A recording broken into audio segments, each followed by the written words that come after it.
What's up, guys? Welcome back to another episode of the Rock Your Brand podcast. And today we have some urgent news that we have to share. And if you missed it, well, this is going to be very, very important because what we're about to share with you, Etsy announced probably around a month ago, maybe a little bit longer, and they are updating their search and visibility as far as what they are going to, they don't want to say penalize, but we're going to say they're going to penalize you if you don't do some of these things. Now, one of them is very obvious that we're going to share with you that everyone should do like immediately, unless you don't want to show up in search, because they are going to be suppressing.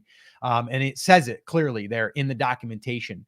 So what we wanted to do today is just kind of do this as a reminder for you. So this way here, we can make sure that we get everything dialed in and we can give Etsy what they're telling us that they want, but also try to understand, what does this mean for the algorithm? Is it changing? Is there going to be a major update that's going to happen at, 11:59, PM at night, the night before October 1st? Is that what's going to happen? I don't know. But I can tell you this, we're going to make sure that we have everything, every checkbox that we can, that they're telling us to do, we're going to do. And there's some things that we have to do moving forward that they're telling us they're also going to be looking at inside of the algorithm. So with that all being said, we are going to go through the seller handbook that they went through and released all of these updates and all of these things that are going to be happening. We're going to go through them. But there's a few of these that are just super obvious, and we're going to make sure that you guys understand them and show you what we're going to be doing. So let's get into it, Chris. I think we gotta dig in here. So this way here, we can share exactly what we're talking about here. So Chris, before I do though, what is your thoughts? Do you think that this is going to be an algorithm change that hasn't happened yet? Has it somewhat happened maybe behind the scenes? Is there going to be a button that gets clicked at that time and says, okay, go live algorithm and start making these adjustments? What's your thoughts and opinion on that? So I think before Etsy does anything, Scott, they like to test stuff. So whether they're actively testing it right now is one question, but they've tested this before, right? This is not their first rodeo. They didn't just decide to make these changes and then roll it out globally. And we see they're even running another test right now on the bundle thing, which we'll talk about here in a little bit. That's not rolled out to everybody. It's not officially announced by Etsy, but a lot of sellers are talking about it popping up in their account.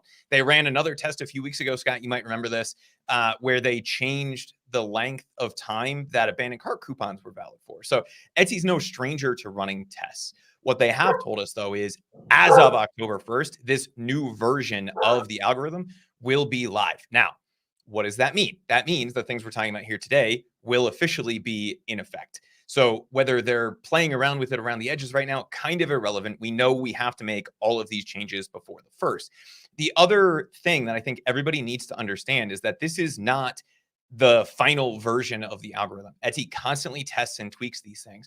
And what they have said repeatedly, they said it at Etsy Up, they said it at the end of their Q2, I think it was, because we're now almost in the fourth quarter, their Q2 investor meeting, where they talked about all of the changes that they have coming up in the algorithm. This is the first of a few big things that we're going to see starting to come down the road. And what they're saying is they want this fully in effect before the beginning of Q4, which is technically October 1st. So midnight October 1st is when they're going to be hitting the button on this and officially rolling it out, whether or not they've been playing with it in the background or not. All right.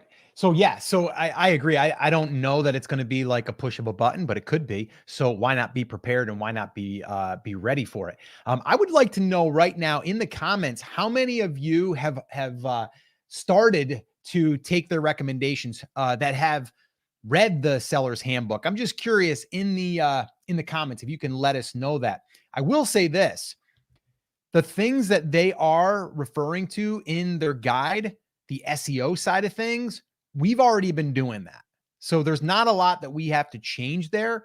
There's a couple of things that we're going to be adding. One thing that we're going to be adjusting, which we'll share with you here in a second, but we've been already doing that. All right. And if you guys are just not sure what you're supposed to do, we have an SEO guide that we created. And if you would like a copy of it, just put SEO in the comments and we'll make sure that we get you a copy of it. All right. It basically goes through all of the components that we've already been implementing for probably the last 2 years. Basic stuff, but it's really important stuff. So if you would like a copy of that, just put SEO in the comments and we'll make sure that we get you that guide. All right. Now, that being said, Chris, let me go ahead and let me pull up the actual doc here so we can see exactly what we're talking about here. Let me go ahead and add it in here. All right. So this is the seller handbook. This came out recently. Okay. Like I said, probably just under a month ago. Okay. And you can see exactly by the date there, August 28th, 2024, is when they put this out. Now, I don't know if that was the exact announcement, but it was the time that they released this. All right. So right here, the new Etsy search visibility page. All right. Now, if you look over here, okay, it says Etsy search visibility. You'll see this now inside of your dashboard. That's already been rolled out. And they're giving you now suggestions, which I think is really, really cool. And if you guys are longtime, subscribers of the channel, you've probably already heard us talk about the black box that Josh Silverman was talking about, and that he was talking about this was going to be rolling out. It's here. It's rolled out. Okay. Now, is it perfect? Probably not, but it's rolled out. We have noticed that there's always a couple of suggestions there that'll basically even right down to, it looks like a couple of your listings only have 2 images. We have done extensive research, and when you have more images, you convert higher. So you should update these listings. And then boom, you click on that, it take you to your listings, and then you can go ahead and update it. So it's literally combing through your listings and trying to find these things for you. So it's pretty cool. So that's definitely something that is new, and it's something that's rolling out, or that is rolled out. And you can see right here where it says get personalized search insights and recommendations to help you reach buyers. Chris, what do you want to say on that? So I think the biggest thing that Etsy is moving to is this word personalized and recommendations, right? So personalized recommendations.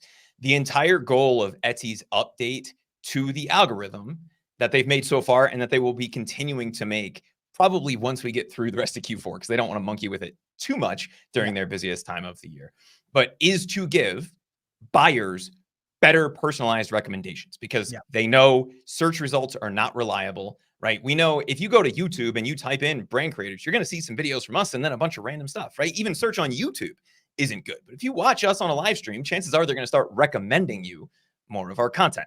That's more of the approach that Etsy wants to take. So the thing that's nice here is they're saying, hey, we're not just going to do this on the buyer side. We're going to give you kind of custom instructions for how to better appear based on your specific situation. And so far, they've been pretty good, with a few exceptions, Scott, that I know you and I have talked about in the past, like people who have maybe 2 colors of a product in an image. It flags that because they're saying, hey, this is a composition image, or it's a bundle image, and this isn't a bundle product, some of those kinds of things. But any of the recommendations that they're making, it's worth at least taking a look at to say, is this something that would have a direct impact on whether or not somebody would click on my product if I show up in the search results? And if the answer is it will have an impact, then we need to make the change. If the answer is probably not, then you can consider it, and you can do it or not, depending on how well you want to play along with the Etsy recommendation bot here. But so far, I haven't seen anything. If you guys have, let me know in the comments. I haven't seen anything that's out of line or out of ordinary in terms of what you and I would probably recommend if we were looking at the same listing. Yeah. All right, cool. So we're going to dive through this whole thing here, but it just basically says here, when shoppers are searching on Etsy, it's important that they can easily find high quality listings from shops that have a track record of good customer service. Okay. So they're saying right there, Etsy shop, some of your search results will probably be based on how well your shop does with customer service and how you've done in the past. So there's some history there with your shop. So your shop is more or less having a score. All right. Making these listings easier to find helps build trust with shoppers, so they come back to shops like yours again and again. Chris, what have we been saying forever?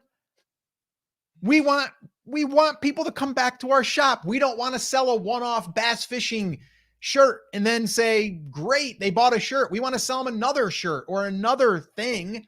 And the easiest way to do that is to build a brand around a niche that has products that can serve that person. It says right here, okay, that's what Etsy wants. That's what they think is going to make you successful. So first of all, you're over here channeling the Sandlot this morning, and I absolutely love it, right? Forever. The big reason behind this is kind of twofold. One, Etsy buyers, especially the most frequent buyers on the platform, love coming back to the same shops again and again. Why? Because they already know the experience that they've had with the shops. They know what kind of goods they're going to get there. That's not nearly as likely to happen in something like your random t-shirt shop, right? The example you and I always use is that souvenir shop on the boardwalk, right? That has 9,000 family vacation t-shirts or 4,000 mugs with everybody's name on them. That's a nice one-stop thing. But unless they come back to Atlantic City, New Jersey next year, there's not a good chance that they're ever going to come into that store again. Versus selling something that they know that they're going to need. That same town probably has a grocery store and a fishing shop. Guess who goes back to them again and again every single year? The people who know that they've had a good experience there in the past. And so it's a much more definable target, which is a big attraction to the repeat buyers. And Scott, that's something Etsy has said it again and again is their big focus. Etsy's customer level has stayed relatively similar, right? They've done a decent job of acquiring customers, but their real goal is to re-engage with customers. And the best way for them to be able to do that is to put the products in front of them that they're most likely to buy, even if it's not something that they're actively searching for. Just like when you go to the YouTube homepage, they're showing you that next video they think you're going to watch, whether or not you go to that search bar. It's exactly what Etsy is trying to do, because they know if they can get something that's enticing enough for somebody to click on, they've had a good experience with that store in the past, then they're very likely to buy it. And so the more valuable that customer is, the more likely they are to buy in this pattern. And Etsy wants to double and triple down on that. It doesn't mean that they're getting rid of the one-time purchasers or the people who buy once or twice a year, but they know that the best way to start to grow the Etsy business is not by always just acquiring people who are going to buy one time. It's to get to people to buy again and again. The best way from a buyer perspective to get people to buy is to show them things they're likely to purchase. The best way to take advantage of that from a seller's perspective is to have a store they can come back to again and again for something related to something they've purchased from us in the past. Yep. Okay, I'm going to keep going here. So this here is really important too, and really interesting is that's why Etsy search currently takes into account your shop, listing, and customer service quality. We've heard from sellers consistently over the years that you need more transparency into what goes into Etsy search to help optimize your listings. We're excited to announce the new Etsy search visibility page in Shop Manager, giving you more insights and recommendations into how you appear in search than ever before. Okay. Now, yes, they are giving us some of that intel, but they're not giving us all of the intel. I can tell you that right now, because if they did, people would be manipulating, the search, the search results or the algorithm. Okay. This stuff here is, to me, it's kind of obvious. I would say, well, yeah, of course, Etsy. Of course, you want to show shops that are doing good by their customers, that have good reviews, that are on time, that are responsive. Yeah, that makes sense. Like, okay, tell me something I don't know, right? But they're telling you here, so at least it's showing you we do take this stuff into consideration. Cool. Okay. But again, like I said earlier, we've been doing this stuff already. So this is nothing new for us. It's cool to see it, but it's nothing new. If you haven't been doing it, this is why you want to start doing it if you're not already. All right. Chris, did you want to say something? So I find that line amusing. They said, we want to give you more visibility than we've ever given you before. Well, that's not really hard because there wasn't any visibility before. Right. So even just a little bit of visibility is nice. But I think a lot of people don't understand what this actually means for people and why they're doing it. And I think that's important before we really dive into this, Scott. So Etsy's not doing this out of the blue, like we said. They did run several tests before they came to these conclusions. And they ran a test through July and in August with a lot of these changes rolled out. And they looked at the differences in the listings, whether they had all of these recommendations filled in or met all of the new criteria and the ones that didn't. And what they said is, they had a massive increase in 4 and 5 stars reviews on those products. They had fewer refund requests on the products that met these guidelines, and they had more overall sales from those products. Yeah. Sounds like a good change to me. Now, people are saying that's cool from a buyer side, but what are the benefits from the seller side? And when they actually did this experiment, they also looked at the impact for the sellers as well. And what they said was this resulted in shops that truly qualified for whatever it was that somebody was searching for, having an increase of 70% in search visibility. And a lot of those were smaller shops that would not have otherwise shown up for Halloween accessories or whatever the search was that people were looking at for this experiment. And so this is not just something that's going to help existing stores. And I know they said that have a good track record, but like the old version of this algorithm, they're not just leaving new stores in the dust or new listings in the dust. They're taking that into account. If you have that history, it just lets you get there a little bit faster. Yeah. For sure. I want to highlight just a couple of things here. Now, we're not going to go line by line here. We'll kind of bullet point it out here, but I do want to drill into a few of these. Okay. And so your shop, like a lot of people say like, oh, your shop really doesn't matter because no one goes to your shop, which isn't true. We actually did a survey and there's a lot of people that come back to your shop. Okay. But it says right here, buyers want to know who they're purchasing from, which is important when building trust in your shop and building your brand. I want to highlight that one, Chris. For example, your shop should have a shop icon, which helps to represent your business. Okay. Now, they're telling us that they want people to feel as though they trust you as the shop owner. That's why for us, it's important that you put your little profile picture there with you in it and not a cartoon character.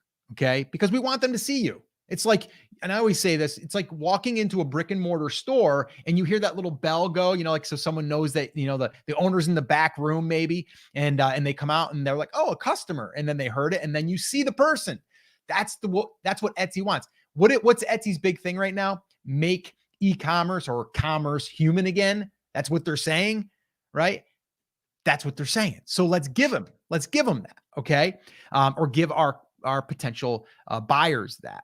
All right. And I just really do want to highlight this part right here too, is like building your brand, not a company that sells a whole bunch of like random items. I mean, yeah, you could say that's a surf shop brand that's along the beach. Maybe, yes, you could be a surf shop, but what about the t-shirt shop that has, you know, like all different, like funny sayings on it? You're just a t-shirt shop now. I guess you could call that a brand. Not my kind of brand. Because a lot of times people aren't going to come back to that. The surfing shop, maybe. All right. Customer service. And they have a huge block here on this. Okay. So they're putting a lot of emphasis on this. All right. Now I'm not going to go through this entire thing, but if you look right here, okay, I just want to highlight this part. That's why shops that consistently follow our customer service standards are prioritized in search. Big. So if you are not having good customer service and good follow-up, you need to start doing that. Especially as you start getting busier, it's going to be easier to get behind. You don't want to get behind because they're prioritizing you now in search. Or shops, like if you're competing on, let's just call it shelf space in the search results, and you're not giving Etsy the same number that someone else is giving, they're going to show up before you. Bottom line. Okay. They're saying it right there. Okay. And so here it says, we include factors like a shop's average review rating, message response rate, and case rate from the past 3 months in our search ranking. That's important to know. Okay. And if you look here, I'm not going to go through all of these, but they outline in here, okay, different aspects of the average review rating, message response time or rate. Okay. The case rate. Now, this was something different. Now, Chris, can you drill into this a little bit and kind of help people understand what that means? Because this here is something fairly new and it's something that we can now pay attention to. They're giving us transparency here. What is the case rate? What does it mean? So, but before we get into that, Scott, I want to touch on the message response rate here really quickly, because there are a few things in here that people were like, oh my God, they're going to count it against me if I go on vacation. They're going to count it against me if it shows up in spam.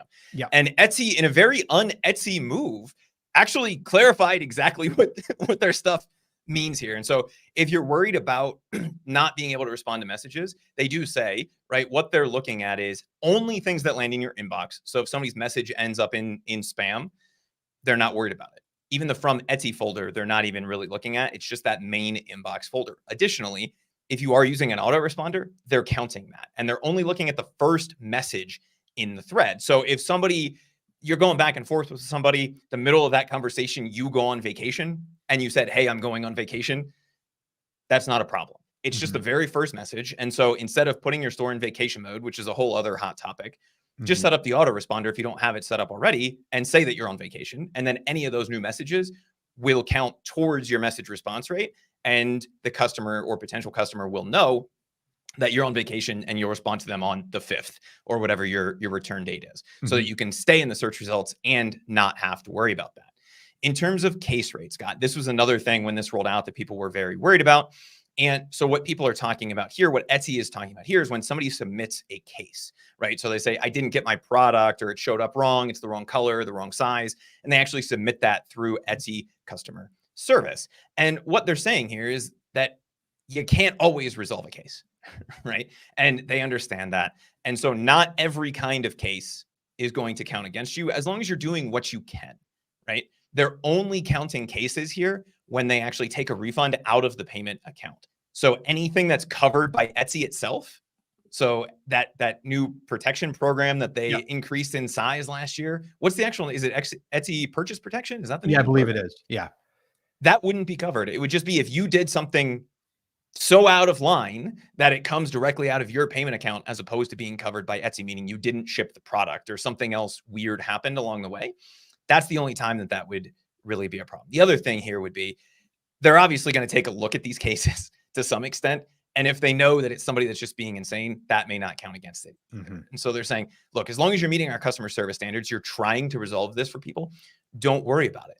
Where this would be a red flag and where this should be a red flag, and where I think this came from, is the same reason they put in that new account fee at the beginning of the year was Q4 last year. They had a lot of people spin up accounts, drop ship a bunch of stuff, or not ever fulfill orders, and then close the accounts down before Etsy was able to reimburse it, close the bank account, and walk away with people's money, right? So if they start to see a spike in cases, that's a potential flag for you. And again, this is not something that's going to get you removed from the search results, but it will get you not prioritized, which, Scott, can we just call it a penalty for the sake of this? Like, deprioritization is what they're doing. In human English, that would be a penalty. Right? It's not just a bonus, right? If you're giving somebody a leg up and you're also kicking the chair out from the next person, that's not just not helping that person, that's actively taking them out of the running, right? So let's just call it a penalty. In this case, it's not a penalty unless you're doing something that's really far out of line and you're not complying with the customer service standards. So a lot of people are worried about this. I don't know that I would be, as long as we're complying with the message response rate. And the thing below this, which I think is where more people would get caught up in terms of not meeting the customer service standards and not always falling under the Etsy purchase protection program, is the on-time shipping and tracking. And so a lot of people, especially print-on-demand sellers, depending on how you set up the listing, it may or may not port that tracking information over automatically. And if it's not, then you need to make sure that tracking information is being attached to those orders manually, because that is something that is being considered a part of your customer service score, which will affect your search engine rank, right? It's going to affect what we refer to as the Etsy rank side of the algorithm, not whether you're relevant or not, but how relevant you are is the Etsy rank side of this. And not including that shipping and tracking not only results in more tickets and more customer service headaches on your side, because people are going, where's my t-shirt? Where's my t-shirt? Where's my t-shirt? Where's my mug? But it's also bound to result in more cases because people will just say, I never got it. And they don't have the tracking information to know if it showed up and their neighbor or their friendly neighborhood porch pirate stole it right off their front porch. So if you're not having that dynamically inserted into the order, make sure that you are. It's also probably worth following up with that customer if you don't always see it or you've had issues with this in the past, and just say, hey, just wanted to make sure you had your tracking number. Here it is, right? So that is something I think where people will get caught up, because it is something we've seen in the past where people have had issues with it. Now, they're not saying that it has to be delivered within a certain time frame. as long as the customer has the tracking thing. And I know we ran into some issues with a lot of sellers. I think it was last year when the UK Postal Service went on strike, and it was taking like 20 days to get a package delivered, and people were having issues. So they're not saying it's on-time delivery. They're counting on-time shipping and tracking, meaning the policy you set up inside of your store for how long it will take you to fulfill orders is being followed, and you're giving tracking information to the customer. Does that make sense? Yeah. No, that's perfect. And then I'll close this part up with just kind of reading here what they said. We'll let you know if your shop is meeting customer service standards on the first of every month and how this impacts your visibility. You can also track of your daily progress on customer service stats, or on the service stats page. And then you can see that in your dashboard. Plus, consistently going above and beyond for your customers could also help become a star seller, which serves as a further trust signal to buyers and can drive increased conversions for your shop. Okay. Speaking of conversions, okay, we've talked about for a while that you can get traffic over to your shop or to your listings. But the one thing that they're not mentioning in here, and maybe they will further, I don't think so, because I've already kind of skimmed through this. The one thing that they don't put in here is a metric as far as how do conversions affect your search visibility. So again, if everything is created equal right here, okay, everything's created equal and you're competing against 10 other sellers, what is going to be the deciding factor? Now, they don't tell you this, but I would again put on my little, common sense hat and say, hey, if you're doing everything the same, but you're getting higher conversions, you're probably going to rank even higher than those other people, because Etsy ultimately wants to have happy customers, but they want to have more customers. Okay. So conversions are huge. And by them putting that in here, and they said it right there, that it's a trust signal, right? Same thing with your image. That is your profile image. That's a trust thing. Okay. So this way here, it increases conversions. People feel more safe. They feel comfortable buying from you. We just recently put together what we're calling our conversion maximizer playbook. Chris and I have spent hours going through and finding top converting listings. And we did this over 25 of them. We broke these down. Okay. We actually graded them. There was 10 key points that we gave like a score from, and we graded them. There were some other things that we discovered as well. We actually put this into a playbook. We're calling it the Conversion Maximizer Playbook. We're offering it now for $10. You can actually get access to it for $10. So if you would like to get a copy of that, if you want to go ahead and, actually, I'll put the link up on the screen. It is brandcreators.com/ and I already created it, Chris, so it should be right there. There it is. If you go to brandcreators.com / convert, it'll take you to a page. You can see what's included. But basically, we take these top listings that are converting higher and above 3%, by the way, and we break it down. It's about 80 pages long. We actually paid a designer to go in and put it all together after we scribbled on it and made notes and all of the things that we wanted to use for our own benefit. But we're making it available now. So if you'd like a copy of that, go to brandcreators.com / convert. And yes, it is $10 at this time. In the future, we might charge more. It's definitely worth more.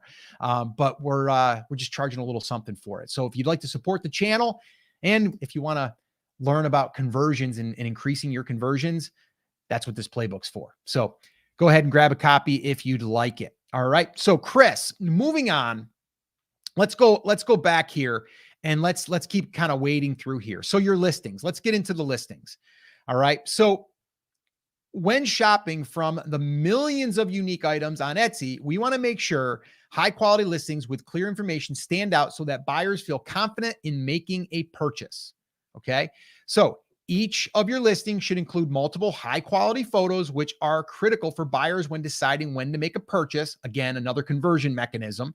And photography best practices, they have a whole guide on that. Your listing should also include a return policy so that the buyers know whether you accept returns or exchanges before they make a purchase. You don't have to offer returns or exchanges on your items unless it's required where you live. When determining how listings show up in search, we also consider shipping price as an overall factor for US sellers. This is important now. Here's where I want you to pay attention. Soon, we'll be updating how shipping price is factored into search rankings for US domestic listings to help make sure that high shipping prices don't discourage buyers from making a purchase. Okay, now, here is the thing that is going to take effect on October 1st. And here it is. Our data tells us that once shipping prices are $6 or above, buyers are less likely to make a purchase. We want to make it easier for buyers to find shipping prices that meet their expectations. So, starting on October 1st, US listings with domestic shipping prices lower than $6 will be prioritized in search. Do I need to say any more on that, Chris? I think that's pretty cut and dry there. Pretty cut and dry. What does that mean for listings over $6 in shipping? You're not penalized. At least they're saying you're not, but I believe you are. I believe throw the flag. We're just going to move the ball back 10 yards. Throw the flag. The red flag is on the football field. I guess it'd be the yellow, right? Because it's a penalty, not a challenge. No, that's true. That's true. The thing I think that's important here is that this is only for US sellers selling to US buyers, and it's only for people who are using fixed shipping. So the question you and I have gotten a million times already, and if you still have it, let us know in the comments, but I should clarify this for you right now, is what if I'm using dynamic shipping? Or what if I'm shipping out of the US or into the US? If you fall into any of those categories, this does not apply to you, right? If you are already offering free shipping, does not apply to you. The follow-up that we get to this, Scott, is how the heck am I supposed to change my shipping profile and everything between now and October 1st? Etsy actually, again, did something useful, and they gave us a tool. And so if you have some listings that are flagged inside of your dashboard, there's a tool, and you just click on the little button, and it says, here's your current shipping price. What do you want the new price to be? You set it to something less than $6, and it will automatically move the difference. So let's say you're going from 6 to 5, right? Or 7 to 5, right? You're selling your product at 24. It takes that $2 that you took off of the shipping and adds it to the price of the product. We're immediately going to have a lot of people saying, oh my God, that's going to reduce conversions. It doesn't, because the overall purchase price is the same. And people are more susceptible to abandoning a cart when there's a higher shipping cost than when there is a higher product cost. So as long as that change in shipping, let's say you're selling your dancing avocado mug for $20 and charging $50 in shipping, everybody else is selling it at $25. Yes, that would probably price you out of range. But for the vast majority of people, it's not something you need to worry about. And in fact, you should see an increase in click-through rate and conversion rate by using that tool. So don't be scared of this, and don't think that you have to give up any profit. You shouldn't be giving up any money. No. Just relocate that price. And I think the last question that we then get, Scott, is, well, they just want you to move it to the price because then they take their fee out of that. Guess what? They take it out of shipping too, right? So all they're doing is moving it around on the front end for the customer. You still get paid the same amount, and you actually get paid more because, at least according to all of the studies that they've done and the testing that they've done, it results in higher conversions and more sales. Yeah, for sure. So that's a big one. Okay. Now, all of these things we should be considering and trying to get them done. And in the, I guess the order of importance would be this $6 one, because that's clear. They're saying that. Now, yes, customer service, that's something that's going to happen when you get an order, right? This here is something you can adjust today. So I would go in, if you haven't done so already, I would also go into your dashboard and see what they're saying is your recommendations. What are their recommendations for your, your shop? Because they're going to be able to give you that, because they're going to look at your shop individually. Okay. And then here, I'm just not going to get into everything else. They did have some questions here that they answered. I have a lot of listings. Updating my photos is going to take time. Is there any easier way to do this? And it says the new search visibility page is also right here, also available on the Etsy seller app, making it easier to take photos on your phone and quickly make updates to your listings. You can also see all the personalized insights and recommendations directly from the app. Make sure you're running the latest version of the app to see the new features. So what they're saying is start using the app. Now, are they saying that you have to run your business from your app? No, but they are trying to get people over to the app to use it, because they do have some features in there that they're going to be rolling out. All right. So that is definitely something that you want to keep in mind. Then here, I'm not a star seller. Does that mean I won't show up in search? That's a great question. Okay. And they answer it with no. Not having a star seller badge does not impact your search visibility. You just need to maintain Etsy customer service standards to keep your search visibility on track. While maintaining customer service standards, it is important for how you appear in search. Star seller lets buyers know that you have a proven track record of providing an exceptional customer experience. That is a conversion mechanism. Okay. We've always said that the star seller badge is nothing that we can do until we have earned it. Okay. So it's not something we can just go check a box, but it is something that they're not going to say, okay, we're going to give a bump in the star sellers. Although if you have been doing all of the stuff to get the star seller, you're going to show up in search higher, just to let you know. Okay. But that star seller badge is just letting the shopper know, oh, this seller, they're a star seller. That must mean something. So I'm going to trust them a little bit more. That's a conversion mechanism. So, Scott, to me, the customer service standards that they were talking about sounds real darn close to the standards for the star seller badge. Yes, it right? is. And Etsy was very explicit in the past in saying that having a star seller badge did not impact the search results. Mm-hmm. They're still saying that. Mm-hmm. However, it will impact your click-through rate and theoretically the conversion rate as well, even if it's by 1/100%. Yep. Right? And so if we're doing the right things, even if we don't have the volume that you need to hit the star seller badge for this month, for whatever reason, we still get that boost, that not penalty. We don't get penalized for not being a star seller, as long as we're doing the star seller things, right? So even if we don't hit the volume or we miss one thing here or there, the standards are close enough that as long as we're doing the basics right, we don't get penalized for it. And then if we do hit the volume that you need for that period, then you get the star seller badge. And if you have a star seller badge, you have a pretty good idea that you're doing the rest of this the right way, right? Because they're almost identical in the requirements. Yeah. I'm going to skip over the over $250 thing because I don't think that pertains to a lot of us. What if you don't have any reviews yet? Does this impact my new listing visibility in Etsy search? Now, I didn't read what they're going to say. I will read it, but I'm going to tell you right now, the reviews are a conversion mechanism. Okay. It's a conversion mechanism. And by the way, in that little conversion maximizer playbook, we actually look at some really creative ways that people are using their reviews that, yes, it can increase the conversions by looking at, okay, this is a trusted seller and they're putting it in an image slot, let's say. All right. So there's ways that you can highlight this. This is a conversion mechanism. And that's why Chris and I are obsessed with increasing our conversions because, we can get traffic. Like if we're going to turn on Etsy ads, we can get traffic. We can get traffic today. But if we get 100 people over there and we convert at 1%, that's one sale. But what if we can get that conversion rate higher to 2%? We just double our sales. Okay. What if we get 3%? Now we've got 3 sales for the same amount of traffic, right? So this right here, it's not going to help your search, but it's going to help your conversion, which to me, the one thing they're not saying here is if your conversion rate is higher than your competition, you most likely will show up higher in search.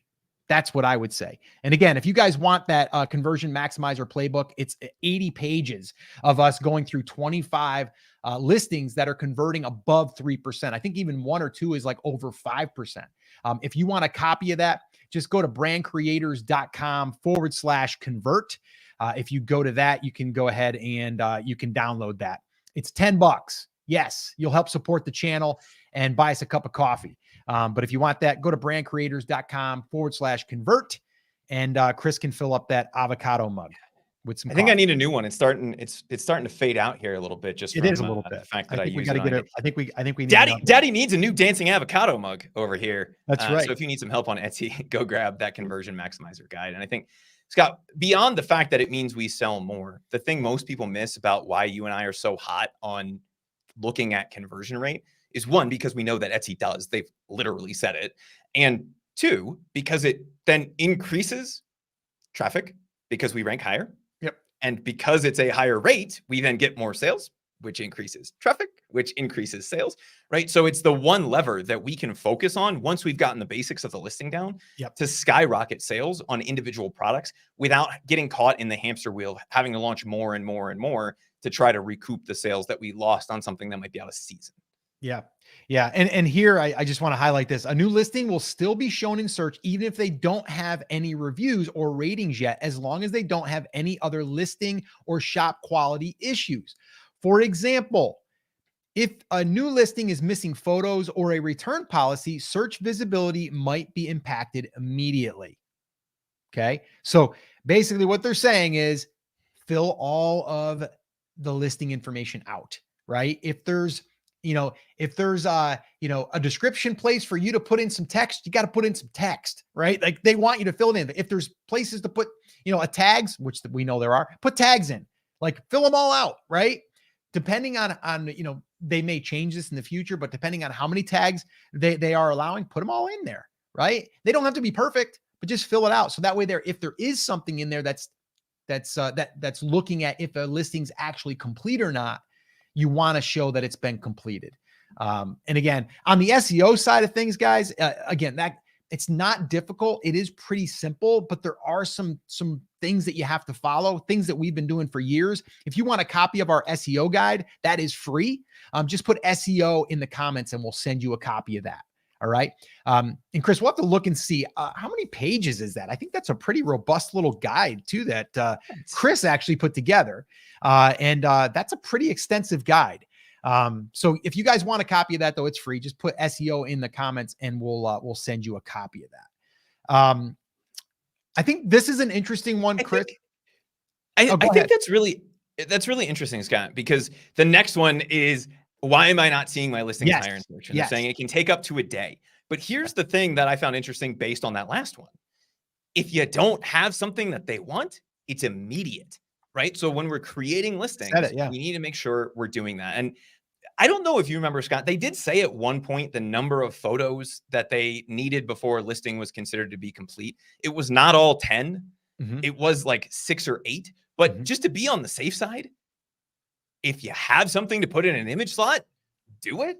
Do it. You should be using video at this point anyway. So that's, main image plus video, that's 2. Let's find 7 or 8 more just to fill that out as much as we can, even if it's reviews from the shop or a different angle of the product, or do you have a question, right? Even if we're just filling it in for now to get those images filled in until we come up with a better mock-up or we have the time to take better photos or whatever that is, we're better off doing this right from the beginning. And I think the thing a lot of people are going to get caught up on, because everyone has said for the longest time that your shop doesn't matter, your shop doesn't matter, your shop doesn't matter, except for you and I have been screaming about that for a while now. A little bit. Is the return policy or the shop policies thing, where people will say, oh, I don't allow returns, so I'm just not going to fill that in or whatever. Even if we don't take returns, they want to have that there. They don't care what the policy is, but they need you to have a policy there. It's weird to me that they would let you publish a listing without having a policy on the listing if it's that important, but apparently they do. I don't even know how you get through the listing creation process. Yeah. But that's neither here nor there. If we're not doing this right from the beginning, it will impact us immediately. If we fix it, it then takes time to make changes. And they're saying a day. Now, let's be a little bit more honest about that, right? If we're 6 months behind, right? We've been having issues for 6 months and we make those changes, we're not going to pop to number 1. Exactly. But what they're saying is that not penalty will be removed, and they will then put you where they think you should be in terms of a boost. And then you have to fight with everybody else who's already been established and has the other factors that they're looking at. So the penalty goes away within a day, but that doesn't mean that you'll be where you eventually end up in the search results. Does that make sense, Scott? Yeah, exactly. It's like, okay, it says a day, but it doesn't mean it's going to be exactly a day, right? It could be a week. Who knows? Depends how busy that little AI little bot is, you just don't know. Okay. So, and then it just says, changes can take up to a day to reflect. Also keep in mind, there are several factors that impact where your listings show up in search for any individual keywords, including keyword relevance and any search filters buyers may apply. Okay. Yes. I want to highlight this part. There's several other factors that impact where your listings show up in search. I want to highlight that here, and I want to really drill in on this for a second. That's exactly what we're talking about as far as conversion rate, right? People don't put enough emphasis on the conversion rate, okay? Because that's something that is telling Etsy also, yes, you're a great seller. You're a great seller, but your conversion rate is 0.5%. And this person over here is also a great seller, and they're at a 1.5 or a 2%. Do you think they're going to show up higher in search? Yes. Doesn't say it there, but it says there's several other factors. These are factors they're not going to tell you. They're not going to say, if you get to a 2% conversion, we're going to bump you up a little bit more, because you know why? Then people are going to start to manipulate the conversion rate, right? And there's ways to do that. We're not going to get into how, because I don't want anybody going out there and doing it. Okay. I mean, they've been doing that on Amazon for years. Okay. But the one thing with a conversion rate, and basically what that means, is increasing your sales to the amount of traffic that you're getting. So again, the easiest way I can explain it is if you have 100 people coming to your listing. I'm not talking like scrolling, looking. I'm saying they clicked on it, they went over to your listing, and now they have the opportunity to look through your pictures, look through your description, look through a video, like whatever else, right? They can see all of that information. Okay. That's when you have to ask yourself, okay, I've got 100 people and one person bought. That's a 1% conversion rate. Okay. Not bad. But what if you can get it to a 2 or a 3? Chances are you're probably going to, well, number one, you're going to make more sales. So that's going to be, you're going to be happy about that. And you're also now going to probably be ahead of your competition. Because I would say typically most Etsy sellers are hovering around, I'd say 0.75 to 1%. From all the ones that we've looked at in the past. Now, in around fourth quarter, it's going to change, right? You're going to have a higher conversion rate around that time, but the average, I would say. So if we can look at increasing that, that's only going to make us, I guess more, likely to show up in search. Okay. As long as we got everything else optimized. Okay. As long as we got everything else optimized, we're going to be able to probably show up higher in search. And again, if you guys want to geek out on the whole conversion increasing thing, like we are, like I said, we created a whole guide on it. It's a playbook, we call it. And we study it. All right. We studied 25 listings, and we actually shot a video too that goes along with that guide. It's like 40 minutes of Chris and I going through like 5 or 6 of them in there, and showing you actually how we use it. If you want a copy of that, head on over to brandcreators.com/convert. And if you do that, you will be able to download that. And yes, it's very expensive. It's $10. You can go ahead and grab that, and we'll give it to you for $10. Pretty cheap. But anyway, it will help you. I think it's like 80 pages. All right. So with that all being said, I think that is everything we wanted to share on that for today. Okay. I know there's a lot there. There's a lot there to cover. And you might want to go back and rewatch some of this. But like we always do, I'm going to take Chris as my little human AI engine. And because he's really good at see that he shaved his head because just to put in more space for a recap. Put in more space. It's like he freed up some more room because he was getting a little cluttered up there, but now he's got plenty of room, and he just turned on his AI engine. So Chris is going to basically distill what we just shared with you in hopefully 5 to 10 minutes, somewhere in that range, because I know that some people are going to want to, they're going to want to know what they need to do without waiting or having to sit through 45 minutes. So Chris, I'm going to go ahead and tee it up for you, buddy. And then let that AI brain of yours start to spit out the good information that we can share with everyone.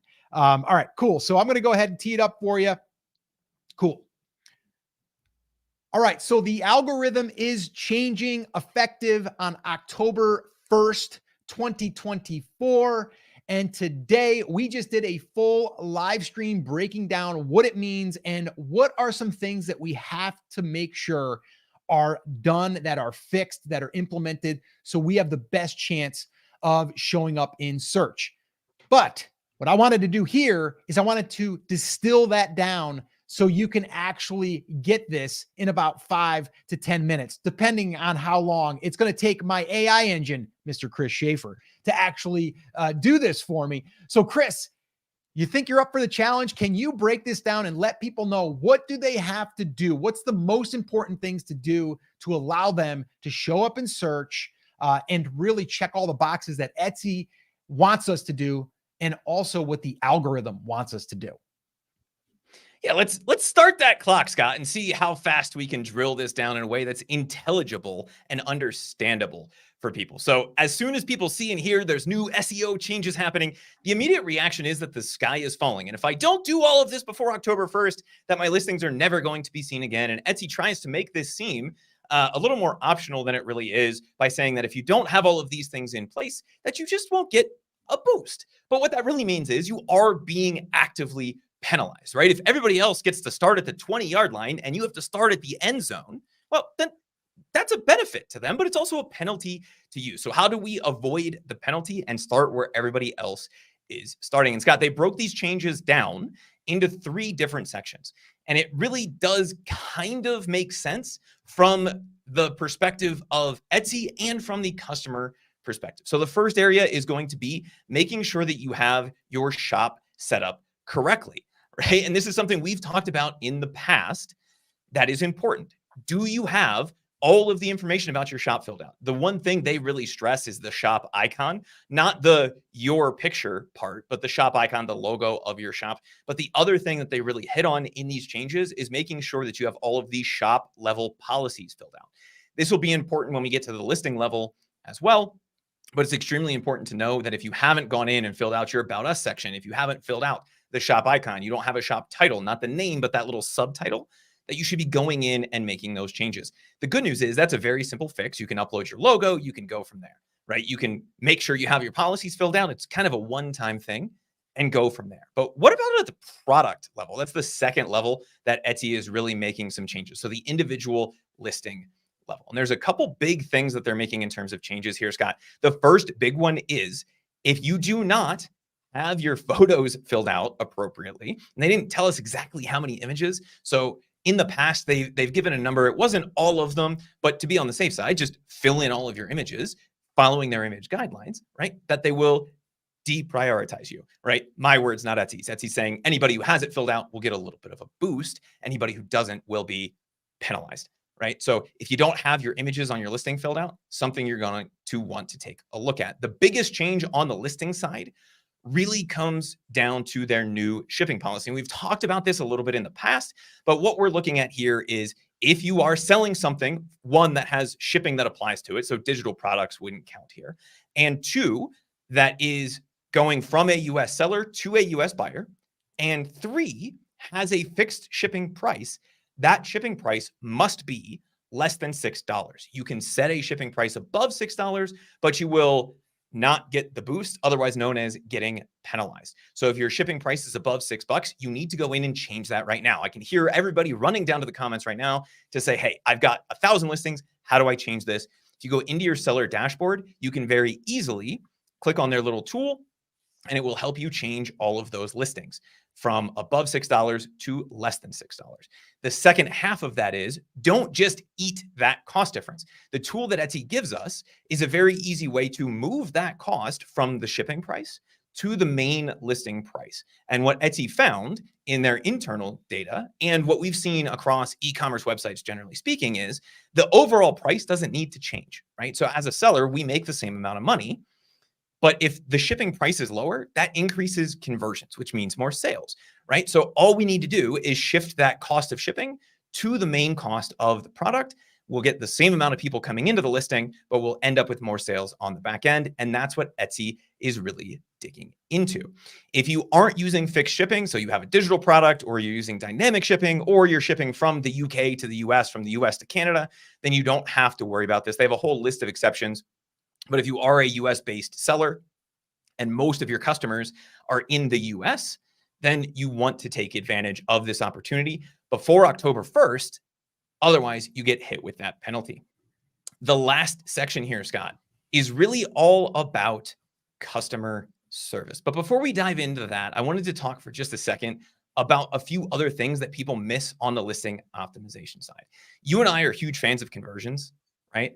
And the reason for that is, even though Etsy doesn't explicitly say that that's something they're looking at in the algorithm. If we can increase our conversion rate, then we can get even more sales. And that's really what Etsy is looking for. So if you're looking for a way to continue to increase your conversions, check out and leave a comment below. Just comment conversions in the comments below, and we'll send you over a link to the conversion maximizer guide that we put together. There is a little cost attached to that, but it's something that will pay you back in spades. What Scott and I did was we dove in, we analyzed a ton of the top converting listings on Etsy, and we give you a breakdown of exactly what they're doing, so that if you run into an issue where you've done all of these changes to your listing, and you just can't figure out exactly why you're not outranking your competitor, you checked all these boxes, probably comes down to conversions. You can start to take a look at what your competitors are doing, what the top converting listings on the platform are doing, and apply those same changes to your listing to get that additional boost from Etsy going, hey, if I show this listing, it will sell. So make sure you check that out if that's something you are struggling with. Now, in terms of the changes, Scott, the last big thing is that they rolled out new customer service standards. And if you've been on the platform for a little while, this may sound familiar. It used to have a different name, and in fact, it still does, right? So you now have a customer service side to your dashboard as well. And the standards here are almost identical to the standards that it takes to get the Star Seller badge. But what they are saying is it will have a direct impact on your shop if you do not meet these customer service standards. The Star Seller badge does not impact your search rankings, but not meeting the customer service standards does. So because they're so similar, if you have a Star Seller badge, you're pretty much guaranteed to be hitting these standards. If you don't, and it's because you don't have the volume, as long as you're meeting these standards, you still get that boost. You get to start on a level playing field with everybody else as long as you're meeting the standards. So what are they? They're looking at a few different things from the customer service perspective. The first thing is the average review rating. So when you are getting reviews, are you getting an average of 4 or 5 star review, right? It's okay to have a few 1 or 2 star reviews, but on average, are you getting those 4 and 5 star reviews? That's really what they're looking at. They're not coming out and saying, if you average exactly at 4.5, then we give you that boost, right? Because that's not realistic, and it's always going to be relative. But what they're pushing for, and what their internal data showed, was the rest of these changes that they're making to the algorithm at the shop level and at the listing level resulted in more 4 and 5 star reviews. And so if we're getting those consistently, that's a check in our column. If we're not, then that shows that there's a problem with either the quality of the product or the quality of the seller, both of which is an indication to Etsy that they probably shouldn't be showing our stuff as much, so they degrade us. Second, and this was very controversial, but I think they've resolved this just a little bit, is the message response rate. And this is the biggest complaint that people have when it comes to the Star Seller badge. They say, I'm going to go on vacation, I'm going to lose my Star Seller badge. What they're saying here for the customer service standards is, as long as you're responding to the first message, they call it the initial message, within 48 hours, that will meet their customer service standards. And you are allowed to use an autoresponder to do that. So even if you're on vacation, you forgot to put your shop in vacation mode, if you have that autoresponder message saying, hey, I'll get right back to you, or I'll get back to you in 2 or 3 days, that's okay, as long as you're responding to that initial message within the first 48 hours. Obviously, you want to respond to those messages as a human being as soon as possible, because they're either customer service problems or potential money, right? So we want to make sure that we're resolving those, but we don't have to be worried about, oh, I really need to take Saturday off, right? First of all, it's not 24, it's 48 hours. So if we're taking a day off, that's not that big of a deal. And second, they are giving us the ability to use an autoresponder to answer that initial message.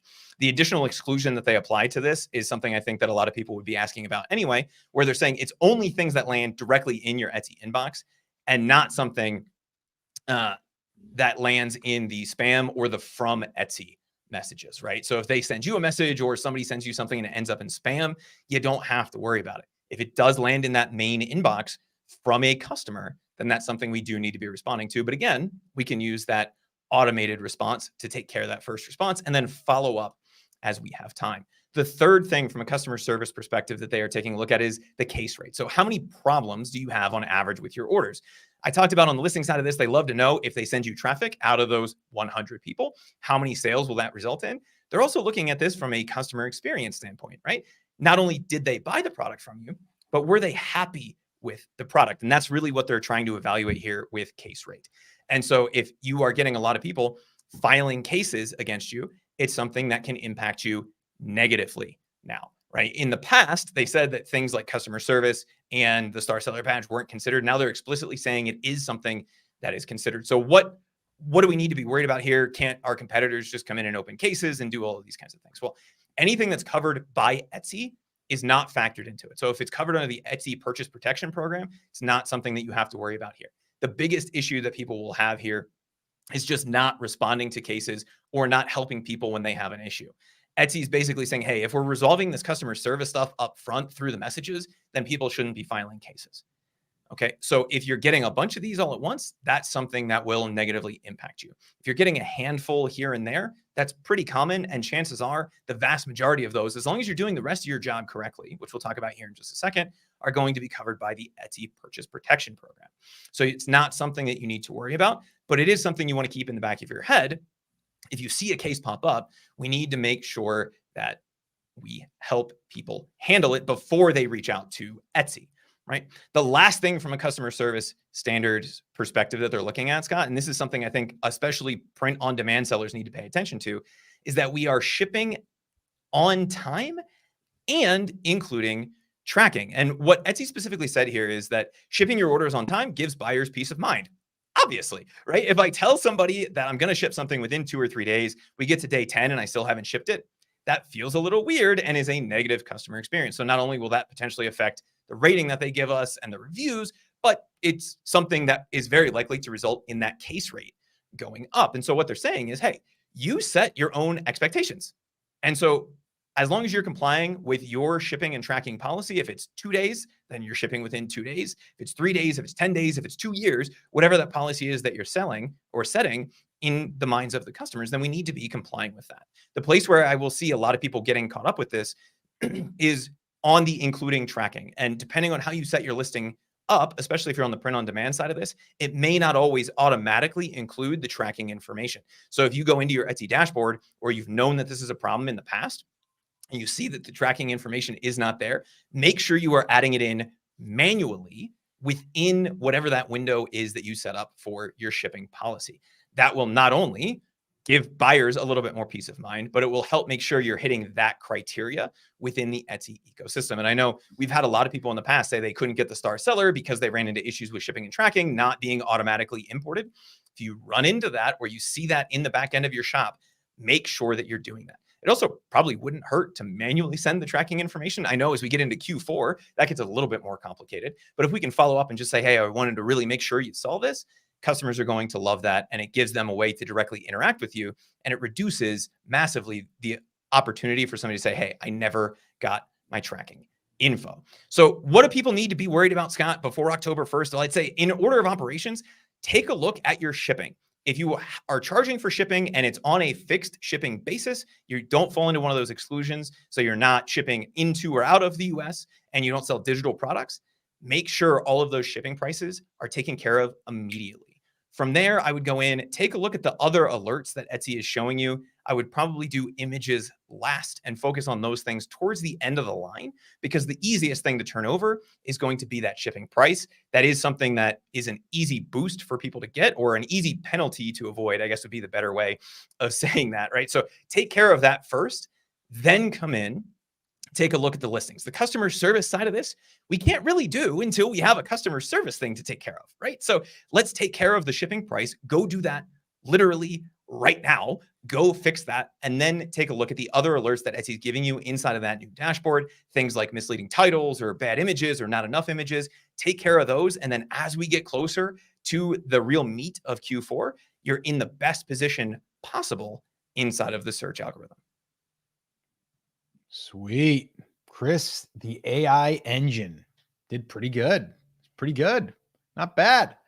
Okay. Yeah. So just screaming into the void.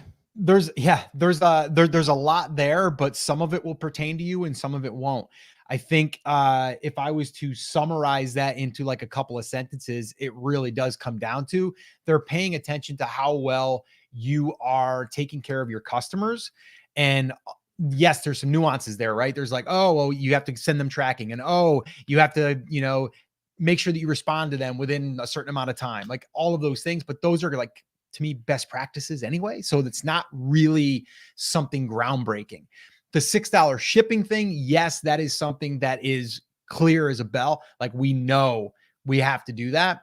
And then just the other stuff as far as like the optimization side of things. Yes, they want your listing to be, just well done. They want it to look nice. They want you to also have, inside of there, you want some of these conversion pieces that are going to help people trust you, because their whole motto right now is making commerce human again, which I find it really, really interesting, Chris. And maybe we could do a little bit on this. You kind of know where I'm probably going to go with this. So let's do this. I think this is going to turn into its own bit, and then I want to hear your take on it. Why don't you put me more full screen for a second so I can tee this up real nice?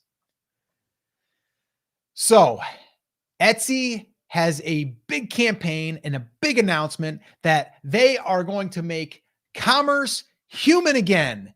Yay, right? We're going to help the sellers, and they're going to tell us sellers how we can be human.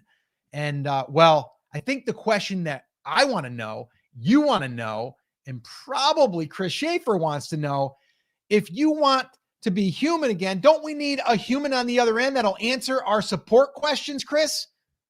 I mean, this might be a little sound off here. This might be a little sound off. Well, Scott, so it's funny. They make this announcement, right? It's been their slogan for a while, but they're going really hard and heavy.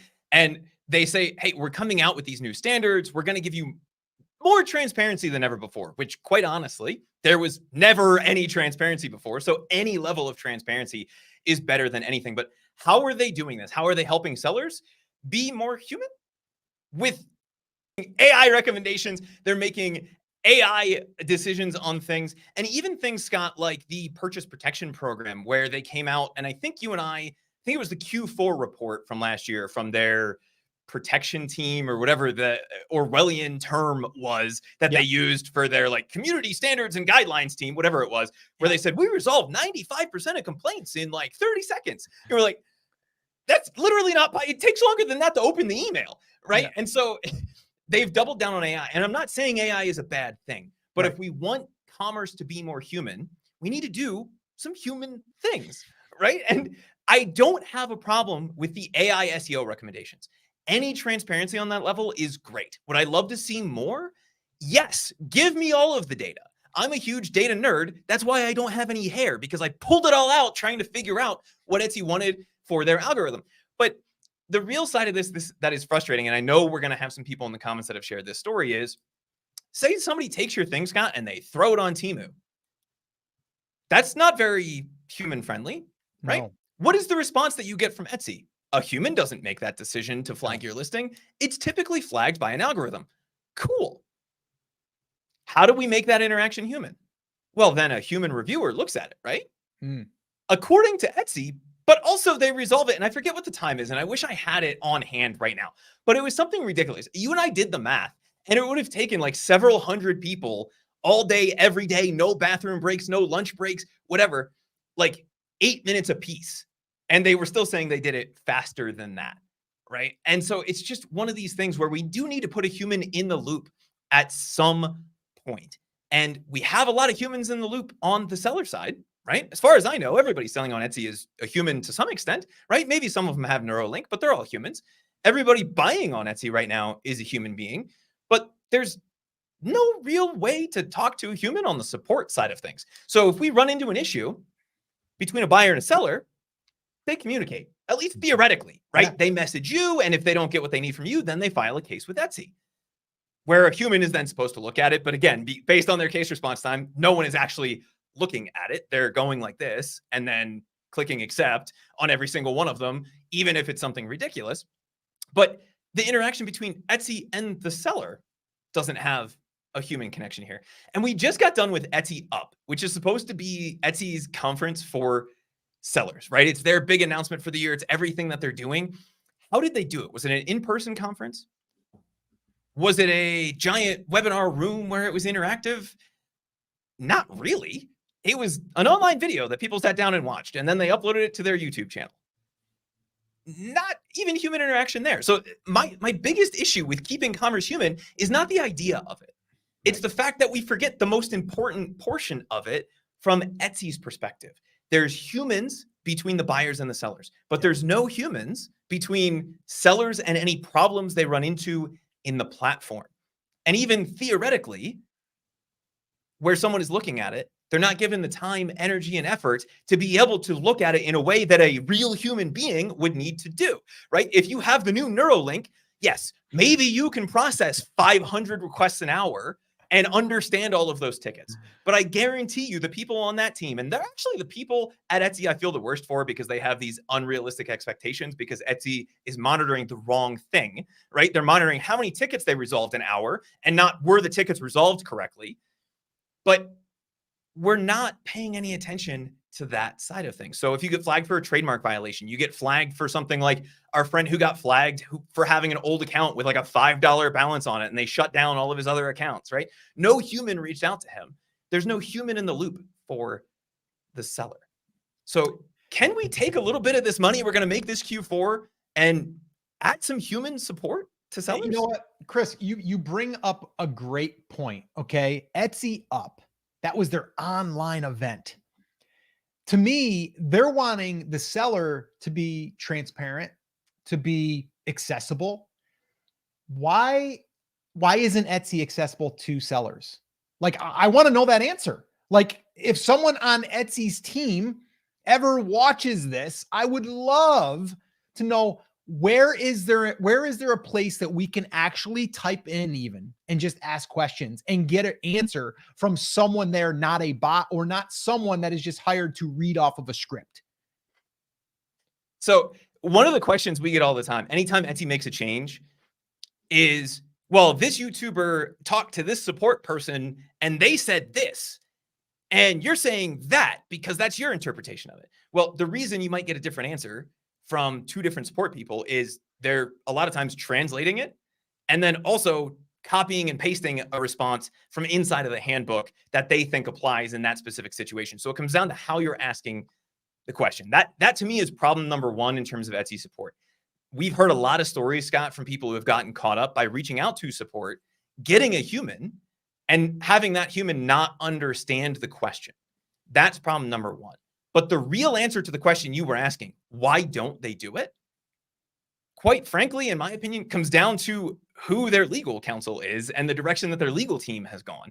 And we went through this with Facebook a few years ago, and it just so happens, unless it's changed since the last time I looked, that the guy running their legal team has a lot of experience on that side of the world where you run into the same exact issue. And I actually had an experience just this week, since last Wednesday, where I have spent 38 hours on the phone, not with Etsy, but with another tech company trying to get an issue resolved. And it was the same exact thing. Oh, that's not my department. Let me transfer you. Oh, I don't know how to answer that question. So here's the answer from the textbook. Well, that doesn't make any sense given the situation, right? And what appears to be the rationale behind this is we don't want to give you any insight into what the problem might have been. And we don't want to give you a clear answer because it opens us up potentially on the legal side of things. If we tell you exactly why we blocked your account, or we actually let you understand why a listing was deactivated, even though it didn't violate anyone's trademark, or your listing was stolen and listed on Temu, and now we've hit you with a trademark violation, even though it's your intellectual property, we don't want to give you any insight into that process other than the basic copy and paste answer, because it opens us as Etsy up to a potential lawsuit. And that to me is the exact opposite of the way that we need to be thinking about things. And again, I'm not in charge of Etsy, but if I were for a day, right? And maybe I will be on Halloween when I dress up as our buddy Josh Silverman. But wouldn't you open yourself up to less issues or fewer issues, if we want to be grammatically correct, as I'm just screaming into the void here, by telling people the reason that you're making decisions?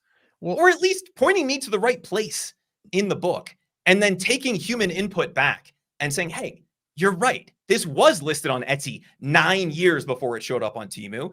You probably do have the intellectual property rights to this. Mm-hmm. I think even more than all of that, I think that's you're spot on. But I think for me, it's like, if I was sitting at the board meeting and if I shared the one story of the seller that basically had a second or a third account that he forgot about that owed $8, and they shut his account down, and that other shop was doing over $100,000 to $300,000 a year or more, and then you shut them down, and if you just had a conversation with the guy, it would have been fixed in 2 seconds. You would have paid the $5 bill or $8 bill, and that you lost money for the Etsy company. How do you think the stockholders would like to hear about that? So to me, it's like, they're losing money by not having a human deal with some of these things. Now, I'm not saying every single thing. I think there's a place for AI, but I think once you get through the AI questionnaire, it's like, then we have to all of a sudden go, okay, let me transfer you over to a human, right? And it's like, you're that big of a company and you don't have humans to answer a call? Like, that's where crazy. So this drove me nuts with the experience I had this week. There is no way to call in. They can call you. If you miss the call, you cannot call them back. It literally says this number that we just called you from 10 seconds ago does not receive inbound phone calls. And that seems to be a similar approach to what Etsy has taken. And it's mind-boggling to me. And I think you just said something that's interesting, Scott. I'm not against AI. I'm a huge fan of using algorithms to do intelligent things. Sure. What would be a good way that Etsy could use AI to help make the platform better for everybody? I don't know, maybe take the US trademark database and at least flag things like Disney, Aladdin, My Little Pony. And if somebody puts that in their title tags or description, do what most other platforms do and go, whoa, do you have the right to say that? Can you upload the documentation that says that you have the right to use Disney's things? Right? Now, obviously that wouldn't apply to everything on Etsy because some of those things fall into exceptions. But if we look at other platforms like Amazon, Scott, you and I have complained about Amazon's customer service. Yep. Amazon is sane compared to where 100%. you are with Etsy, because at least you can get a call right away. Yeah. Right. And if you have maybe they can't resolve the issue or maybe they don't understand. And I've run into my fair share of issues on Amazon, and my fiance has heard me say lots of 4-letter words to Amazon customer service reps who don't really seem to understand the issues with things that happen on the platform. But I've never not been able to get a hold of somebody or have somebody get a hold of me. And as much as I scream into the void, dealing with anything from a seller perspective on Etsy is literally screaming into the void, because the best you can ever expect to get is a human on a chat instead of somebody saying, hey, here's the issue with your account. Let's help you fix it. The other thing I think that they need to implement here, Scott, and I know this is not where we intended to go with this, is not a one strike, you're done system, right. Which seems to be the problem, right? On the IP side of things, the trademark infringement side of things, they do have like a several strike system set up. But on a lot of things, they just take the account away, or they find one issue, and maybe it is on 2 or 3 different listings. And instead of counting that as one instance, they just say, we're going to shut your account down because you have systemic issues, and not give you a chance to recover it. That doesn't make any sense to me from a buyer perspective or a seller perspective. Somebody mislists something or puts it in the wrong category or has a bunch of things stolen and listed on Temu or Shein, and you shut their account down, and there's no way for them to be able to get it back. And what Etsy's customer support team will say is, well, Scott, just fill out an appeal. Just fill out the form and we'll take a look at it. I want to know from anybody in the chat right now or anybody looking at this in the comments, have you ever filled out an appeal?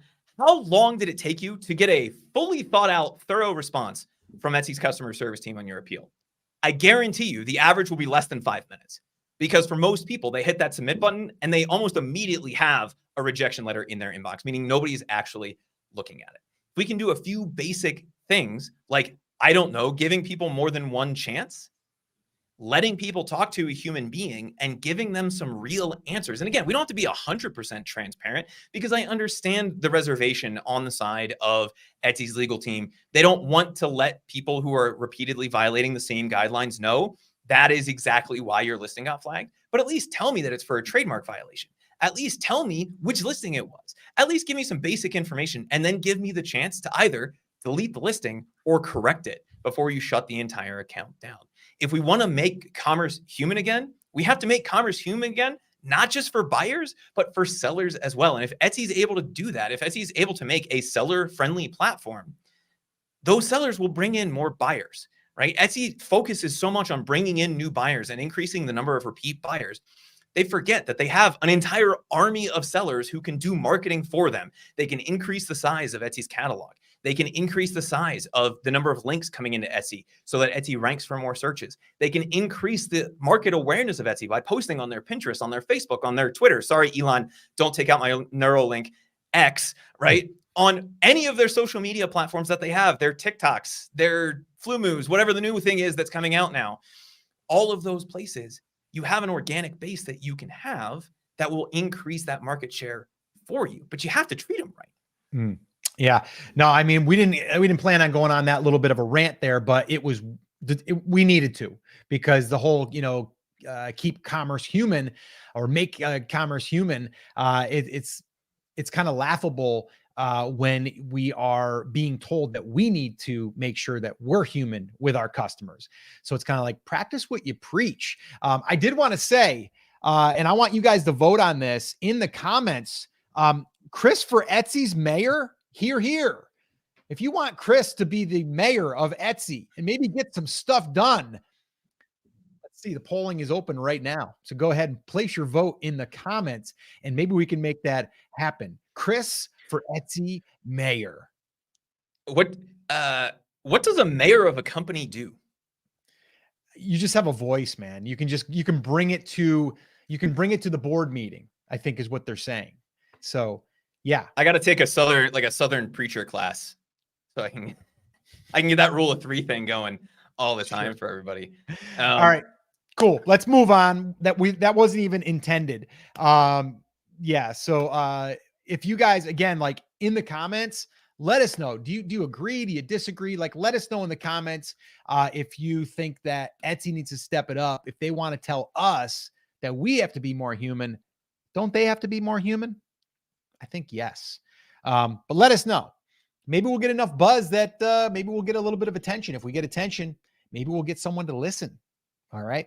All right, cool. Let's set up the next one here, Chris. Chris, do you have the other thing ready? The next thing in queue, the refund thingy? Yeah, I can pull that up here real fast. Okay, cool. Pull it up. Let me know when you do, and then I'll tee it up for you. And then we will get on rocking. But yeah, guys, if you guys will do me a favor too, while Chris is doing that, if you guys have gotten value from this so far, smash the like button and hit subscribe, and that'll help us in the YouTube algorithm and help us reach more people, which that's what we want to do. We want to reach more people and help more people. And if you do that, that would be great. You got it ready, Chris? Yes, I do. And I don't know if you just heard that, Scott, but I think that last rant upset Thor just a little bit. There is some crazy thunder going on outside here right now, but it sounds like he's on our side. So I think you woke up the Etsy world out there. They're just erupting with anger. Just to be clear, we love the platform. Okay. We're selling on the platform. Okay. We just know that there's things that they need to do to improve on their side, not just on our side. Right. So it's kind of like, hey, make sure you practice what you preach there. Right. All right, cool. Here we go. All right. So just found out that Etsy had rolled out a new refund policy, benefit, feature, whatever you want to call it, that they feel is going to help sellers increase their own sales. And not just by giving the refund and saying, here's your money back, have a great day. They're actually coming up with something they're calling Etsy credit. And Chris, can you pull up exactly what they stated and what this looks like and what does it mean for us sellers? Absolutely. So Scott, every month, and for whatever reason, it happens at the end of the month instead of the beginning of the month, which I think is how I would probably do this. They roll out 5 things to know for X month, right? So this thing's 5 things to know for September actually dropped a little earlier than it normally drops for us. And most people ignore this because they only really publish it in the Etsy forum.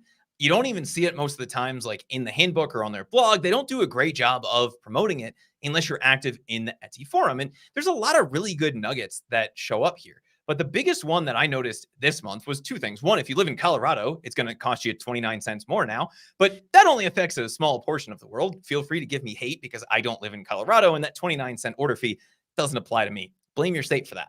But the bigger one was they're expanding the ways buyers can get refunds via Etsy credit. And they said, we've been testing out more ways. I'm not sure how many ways there are to test, right? Like store credit is a pretty old concept, but they're saying we've been testing out a few more ways for buyers to get an immediate refund. So the biggest concern that Etsy has in terms of the refund side of things is it takes a few days to process a credit card refund.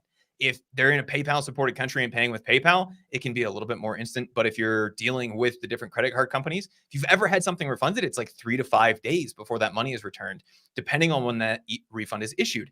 Additionally, there's often limits, and it depends on what payment gateway you're using. But a lot of them, if you have an e-commerce store, for instance, you can't do refunds older than 6 months, right? But if somebody just realizes that the thing, they just opened it, or they buy a Christmas gift really early and they need to get a refund, can't do that on a credit card if the credit card is expired, if it's over a certain period of time, whatever the different requirements are. So what Etsy said is they want to roll out Etsy credit. The cool thing about this is it means that they keep the buyer on the platform. And that's probably the real reason that Etsy is doing this. They said, hey, I know you had a bad experience with them, but let's keep you on the platform, right? Let's keep you happy. Let's Etsy hold on to the money in the short term, and it ensures that that person is going to come back and buy from Etsy again. And so if somebody is getting a refund from Etsy, if they're able to request it, they can choose the option to get Etsy credit, and Etsy will let the buyer know that they've gotten the refund. They'll let the seller know that the refund is being granted in the form of Etsy credit. It doesn't really change anything for buyers or for sellers, other than the fact that it's a new option for them to be able to get it, which means you may start seeing this pop up. The question for you, Scott, and the question for everybody watching this is, given how freely Etsy has given refunds in the past, do you think this will make that process even easier for Etsy? Meaning they'll grant more refunds than they did in the past? Because they seem to just push that button regardless of what the ticket and the situation is. So do you think that there will be a change in the number of refunds issued? Or is this just kind of a wash and it's a way to keep buyers on the platform after they've had a bad or negative experience with an Etsy seller? I think it's Etsy's attempt of making it look like they are doing this so they can help the seller and help the buyer. But I think ultimately it comes down to they don't want to give the money back, and hopefully they're going to spend it on the platform. That's what I think. If I'm being completely honest here and transparent, that's the main reason Etsy came up with this idea, this concept. Now, are they wrong in saying that it's going to help us sellers? It might help us, but we might not get the money, right? Now, it doesn't say it can only be spent in our store. It's basically an Etsy credit, which is fine. It's like you went to Home Depot, you brought back a garden hose that you weren't using or you couldn't use, and then you get store credit, right? The difference there is like you got store credit for Lowe's or Home Depot. You didn't get it to where you can go into the mall, right? So that's the difference. Is like you got one for a specific, or if you got it where it was a specific one just for the shop, I would think that would benefit us more, not necessarily just giving them an Etsy credit. And Chris, there is no discussion there about giving a credit for the seller that they can use it. It's amongst all. So it's like the shopping mall credit, right? Am I correct in saying that? Yeah, I mean, it's like going to Bass Pro, right? They're not giving the brand credit back. They're just giving you store credit. And in this case, the store is Etsy. At least that appears to be the way that it reads. Okay. And Scott, the cynical among us might say that, yes, the real reason they're doing this is to save a buttload of money and keep it on the platform. Why would that be the case? Well, when you run a credit card transaction as an e-commerce company, whoever is running that transaction for you, the payment gateway, takes a small percentage. It's usually, and again, depending on how much you sell, this will change, but like 2 to 3% plus a fixed fee. So 2% plus 30 cents or 2.9 plus 30 cents, something like that. And that goes to the Visa card or the MasterCard, right? To use their payment network. And then whoever processes the payment takes that like 2 to 3% haircut. Well, in a lot of cases, those payment gateways, Scott, don't give you those fees back when you refund somebody for a transaction. So, and I'd have to look to see exactly who they're using, but a lot of people just white label Stripe or they white label authorize.net, neither of which refunds you those fees either at all or in full, depending on what your contract is. And so let's just say they did $1 million in refunds last year, which is probably a fairly conservative number given the huge size of Etsy as a marketplace. that would mean that they're paying 2% of that or losing 2% of that or more, depending on what their agreement is, right? So let's just do $1 million. We're going to do some math on the fly here, times 0.02, right? So it'd be $20,000 that Etsy gets to hang on to in the meantime. And if it never gets redeemed, then they hang on to it forever. If it does get redeemed, well, then there's not an additional transaction fee on it, and Etsy made some interest on it. The good side of this, the non-cynical side of this, is that it means people are more likely to stay and repeat purchase on the platform, even if they've had a negative experience in the past. And I think from a seller perspective, that's the thing I'd be looking out for here. I don't think Etsy's customer service team will get more antsy about pushing the button. I just think what will happen is, even if somebody has one negative experience, because they do have that Etsy credit, they are more likely to come back and use it. So if they choose that as the option, they're going to come back and use it. And that then means it's our job as the new seller that they're buying from to give them that positive experience, to turn them into a repeat customer. So hopefully what that will mean, especially as we get into Q4 here, is that buyers will be more confident in their purchases on the platform overall. They know that they're going to get their money back right away. And even if they don't, they can do essentially an even exchange like you would do back in the day, right? I got the wrong size sweater. Let me take it back into Sears, or let me take it back into Kohl's and get the right size. This isn't the thing that worked out for me. Etsy gives the buyer the credit. They can then buy from another seller and have a more positive experience with the platform. I think it's a win-win in the long run. Yeah, just a quick question that came in. Where does the refund money come from exactly? Etsy or the seller if the money is being used for Etsy credit? I'm not sure I understood. So yeah, it's going to come from you. So you're going to get your money. You're going to give your, the money out of your account back. And then it's not going to go necessarily, if they choose the credit option, it's going to go back in kind of like a fund, right? The Etsy refund fund. And then they'd be able to use it. It's the same way that a refund, just like it said in that documentation, everything else for you is going to be the same. Nothing's going to change. So yes, they are taking the money back from you, and you're giving them the refund. It's just, hopefully they like your shop, they like your stuff, and they'll take that store credit and or that Etsy credit and use it on your store. Yeah, and that's actually what Etsy themselves said in that little snippet. They said, look, nothing changes for sellers. So if you get a refund, it still comes out the same way. You don't have to do anything. It will show in your Etsy backend as refunded to Etsy credit in case the customer asks you after the fact. But the real reason behind this is it gives buyers reasons to come back again and again. And if a buyer has a question or an issue, right? So let's say my debit card, Scott, expires on November 1st, and I make some Christmas purchases. Right now, they can't refund that to the card, and Etsy would then have to send a check to that person, right? If that card is expired or I change banks. So they're avoiding a lot of customer service headaches on their end, keeping the money on the platform, which gives them a nice little chunk of money to sit on and make interest on, right? And that's kind of the running joke about gift cards. It's like, the reason stores offer gift cards is because no one ever redeems them to that specific store. But as they're earning that interest, it also means that buyers have a reason to come back to the platform, even if they had a negative experience once, which I think is a win-win for the people doing it right. Yep. Okay, cool. All right, we got one last thing to discuss. Then we got a little bit of time for some Q&A, and then we will wrap it up. So the next one, we're really just going to be discussing this, but this is something, and I actually think someone in the comments already said that they've been using this feature. So that's really cool. So let's go ahead and let's dive into it here. All right. So we got one last thing here, guys. Some pretty cool stuff. All right. So Etsy recently added a new feature, something that I've been kind of waiting for, to be honest with you. And that is where we can group our listings, or we can create a bundle. So this way here, we can increase the order sizes for our customers.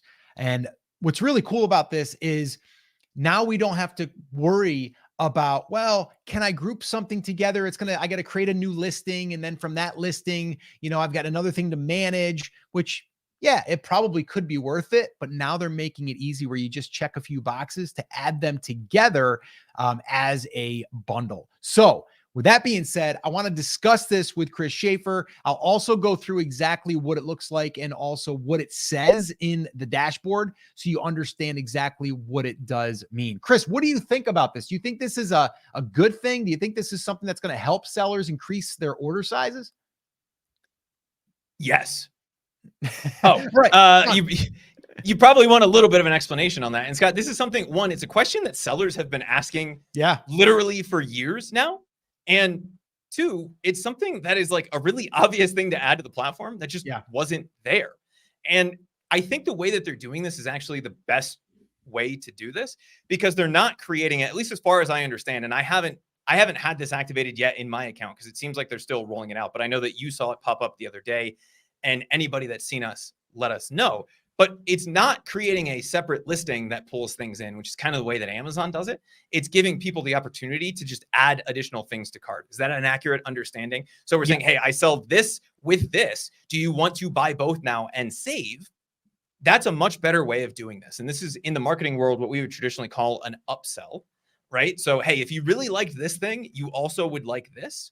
And if you get them both right now, you can save a little bit of money. And they rolled this out kind of in a shortened format when they were doing the buy X number of products thing a few months ago. And that's still an option. But I think for most sellers, this is going to be a much better option, not just in terms of uptake, but in terms of conversion rate and the likelihood of people actually knowing where these things are, because they're giving us one easy button that says add all to cart, instead of saying buy 3 things from this shop and making them go over to the shop and yada, yada, yada, right? So the other thing, and they haven't talked about this yet, but this gives them all of the information they need on the suggested side of things. And they've talked about their algorithm evolving to be much more suggestion and recommendation focused. If they start seeing these things bought together more and more frequently, hey, we know if somebody buys this, they buy this. That then gives them that recommendation fuel that Amazon uses to their advantage all the time, right? Frequently bought together, to be able to come in and start to make more intelligent recommendations. So I think this, to me, for sellers is a win-win-win. I'm curious what your thoughts are on it. Yeah, absolutely do. And guys, where you find this is in the sales and discounts.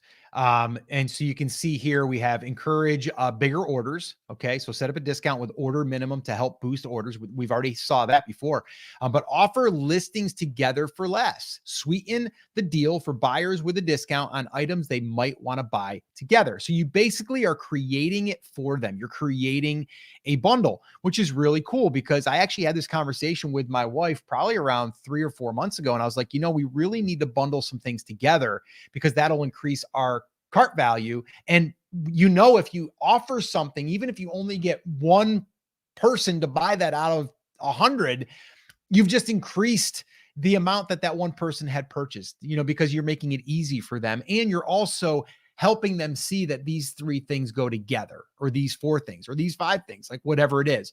Perfect example is if you're going to do like, let's say that you're selling baby stuff for a, maybe like a christening or something, right? And there's things that would go together as a gift. If someone's buying a gift, now you just created this christening gift that you don't have to think about finding 3 different things. You're going to be able to buy them all together. So I think it's a really, really great thing. I can't wait to start using it and applying it for our stuff. And I think it is going to increase your order size. Here's the deal though. If you are one of the ones out there that has been just doing the garage sale approach, where you're, selling this and that and this and that and all these different niches, it's going to be hard to do that, right? It's like, you're not going to basically put 3, you're not going to put like a bass fishing shirt together, a horse riding shirt and then a gardening shirt together. You just wouldn't do that, right? But if you sold to gardeners or a garden enthusiast, you're going to then put together 3 items, like an apron, maybe like a little carrying tote, and I don't know, maybe you sell seeds too. You're going to pack some seeds, right? You would put all that together, and that makes sense. Okay. So if you don't have that, this is another little nudge for you to start doing that, right? Because you want to be able to take products and create a little mini product line that could go well together. And this is another example of why it's so important to do it. So I think it's a great thing. I'm excited to try it, to test it. And I'm curious, in the comments, let us know. Have you already started to use this? I know we had one person already that was in the comments that said, yes, I've already started using it. And they've actually had some pretty good results. And I'm going to go ahead and try to find it. Yeah, there it is right there. Etsy added a group together, a sale function. I added it to my shop for most listings on the weekend, and I've been killing it in sales. Very useful for people to see your other products and to save. So yeah, Shervin, thank you so much for sharing that. And I agree. I think this is a great opportunity because it's almost like making you have more, I don't want to say inventory, but more options for people to buy, right? It's more things that they can buy. You can also then show that, oh, I'm going to save money if I do these three together, right? And so that it also that would increase the conversions and it would increase the cart value size. So I like it. I'm really excited about it. I think it's great. It's not available in all accounts yet. So if you don't see it yet, don't worry about it. Mm-hmm. It is something that is rolling out. I know even yesterday, Scott, before we're recording this, you and I talked about, you said it's not in there yet. It popped up in there for you this morning. It's still not available in my account. But when it rolls out, there's a couple things. I think when any new feature rolls out, and it's something that gets lost a lot in the Etsy ecosystem, they're usually a little overpowered when they first roll out. So if you get it in your account and you're gonna do something anyway for the holidays, consider building a bundle, right? Yeah. Like just look at it. Do your holiday sweater bundle or your pillow and blanket bundle or your snuggling up for winter bundle. Whatever it is, if you have like a pillow, a blanket, a comfy sweatshirt, a mug, we can bundle all four of those things together. And by presenting that to the customer, we're able to increase our cart value and increase the value of that customer without them having to run through a bunch of hoops to do it. And I think Etsy's intention with the buy two, save 10% was good. This is a substantially better way of doing it. And it's something I think that was sorely lacking within the Etsy ecosystem. It's about time it's there. And I'm very happy that it is. Yeah, cool. All right, awesome. Let's answer a few questions here, Chris. We've got a little bit of time. I've starred some. I want to thank you guys for hanging out with us today too, by the way. And also, if you have not yet, smash that like button. If you would do so, that would be amazing. And then if you would subscribe to the channel, that would be awesome as well. Oh, and one little shameless plug here, Chris. I did want to throw this back up here. Something we worked hard on. If you are interested in downloading our playbook for increasing conversions, it's about 80 pages. And it's where we took 25 really, really high converting listings. We geeked out about them, but we also made a lot of notes and we put it into a nice guide. We actually paid a designer to go through it and make it just really just looks really, really good. And it's easy to follow along. And there's some checklists there. So you can take this and you can compare it to your own listings because you can see what other successful listings are doing that you might not be doing. So if you'd like a copy of that, it is just $10. If you want a copy, go to brandcreators.com/convert. Again, that's brandcreators.com/convert. And you can download a copy of that. There's also a 40-minute video of Chris and I that is not on YouTube. It's one we created just for this, where we went through 5 or 6 of the ones in the playbook. And we actually discussed some of the thoughts and also how we are determining what are good factors, what are things that could be improved, what are things that we are going to work towards to improve because there's things that we have to wait before we can actually get access to some of these things. So if you're interested in increasing your conversions or at least learning how to increase your conversions, go to brandcreators.com/convert. I think you'll enjoy it. All right. So Chris, what do we have for questions? You got any questions queued up? I know we have some starred. We do have a bunch. I know my internet is going a little crazy right now. Yeah, you're lagging a little bit. It might be that thunderstorm. So we'll go ahead and try to pop these in here as quick as we can. So Shervin said, just got a cha-ching. Been listening to you guys for a few months now. Everything you made everything you said has made me grow bigly. So I love hearing that. Shervin is also who just had a lot of success using the bundle that we were just talking about. Sweden said, even if you do all those things, it's still not prioritized over the ads that are running. And that's true. That's yet another reason, Scott, why you and I like running those ads, right? That means we're guaranteed to be at the top of the page, regardless of anything else that's going on there. I saw a group together and I wasn't sure what it was. Does that mean you group a bunch of different listings together and the customer buys all the listings in one order? Yes. Essentially, it gives them that option. So when they're on the listing page, it says add these things and it gives them one button to click to add all to cart. So I think that is a huge thing for buyers because they don't have to dig through your store anymore. You're saying, here's the things to buy with this. And if they do that, it's one click for them. And Scott, we had a follow-up to that. So they said, if somebody sells something in a bundle, is it considered as one sale, or is it two sales? If there's two things, three sales, it's one sale with 3 items. Yep. Right. So that's how I would treat that in the back end. In terms of how Etsy thinks about it in the algorithm, it's a little too early to know, but there's no reason that they wouldn't give you credit for conversion on that, but it would all be credit on that main listing that they're purchasing from. Yeah. It wouldn't necessarily impact how you rank for the other listings because they didn't find those through search. They found it through the clicking the add all to cart button. So it's one sale in terms of the mind of the seller and the Etsy algorithm, as far as I'm concerned. When someone follows your shop or favorites a listing, does it have any effect on the search algorithm? So following your shop, not necessarily favoriting a listing, better than somebody just coming and leaving, but it's not going to be something that you want to shoot for. It's essentially a bookmark. Scott, when is the last time you looked at the bookmarks bar in your browser? Years. Yeah. And there's probably a bunch of things that seemed really important at the time. Yeah. And you would go look at that. Everybody do this right now and see what's on there.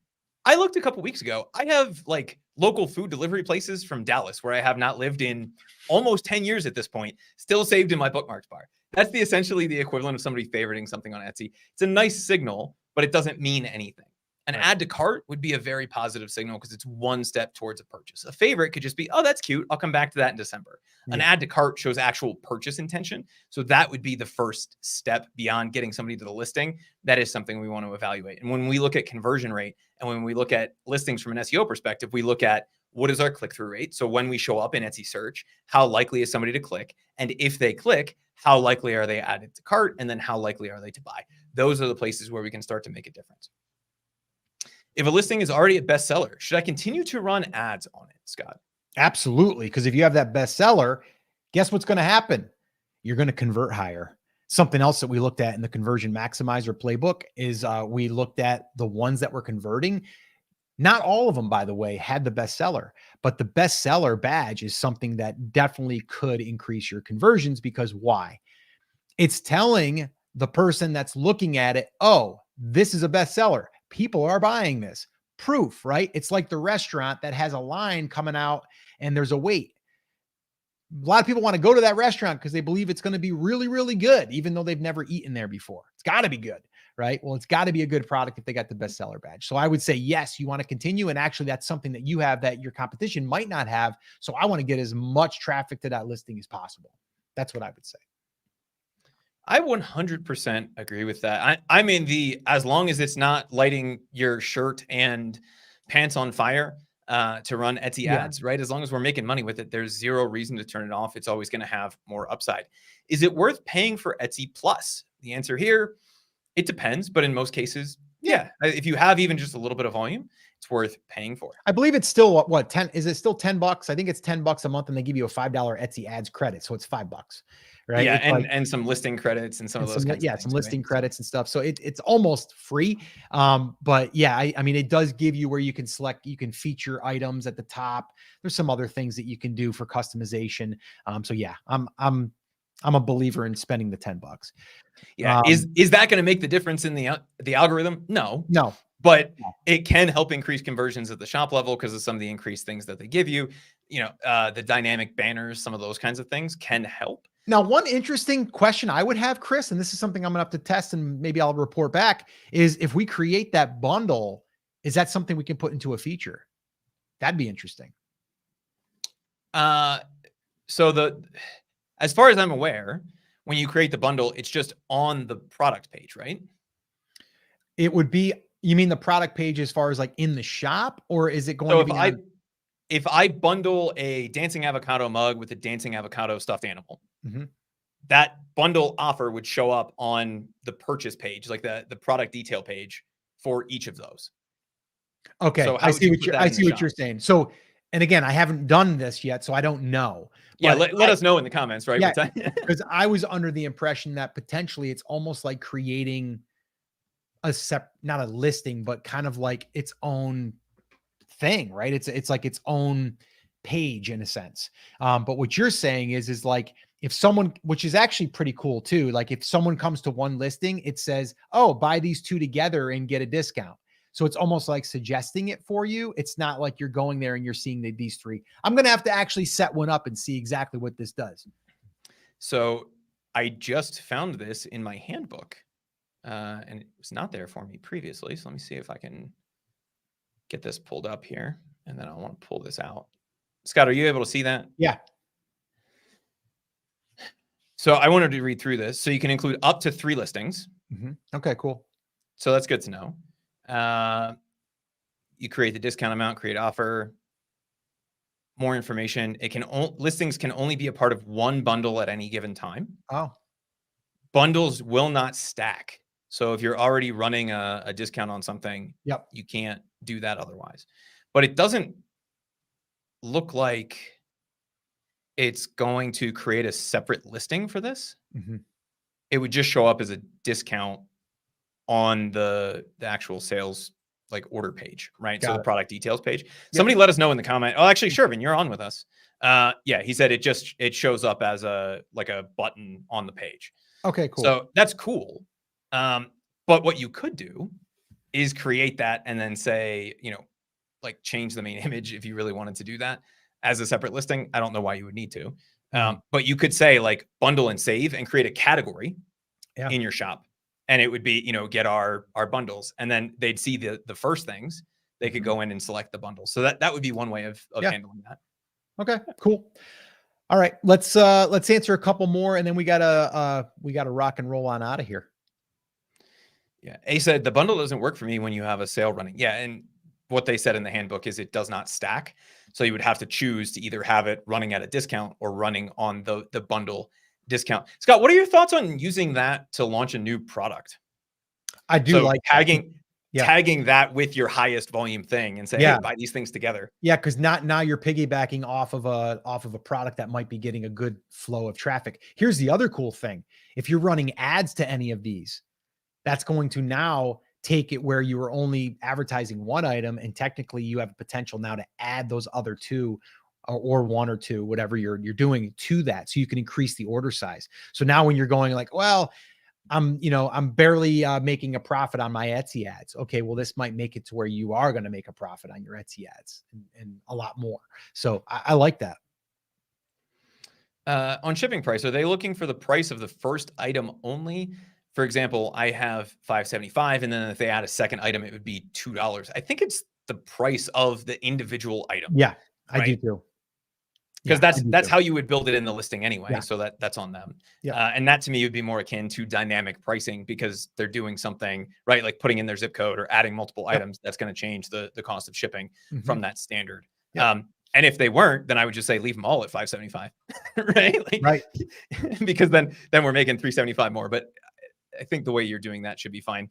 If someone's star seller badge is removed due to a policy violation, as Etsy introduced their creative policy, so a lot of seller badges were removed, what will happen to them in terms of search? So seller badges, the star seller badge does not impact your search results.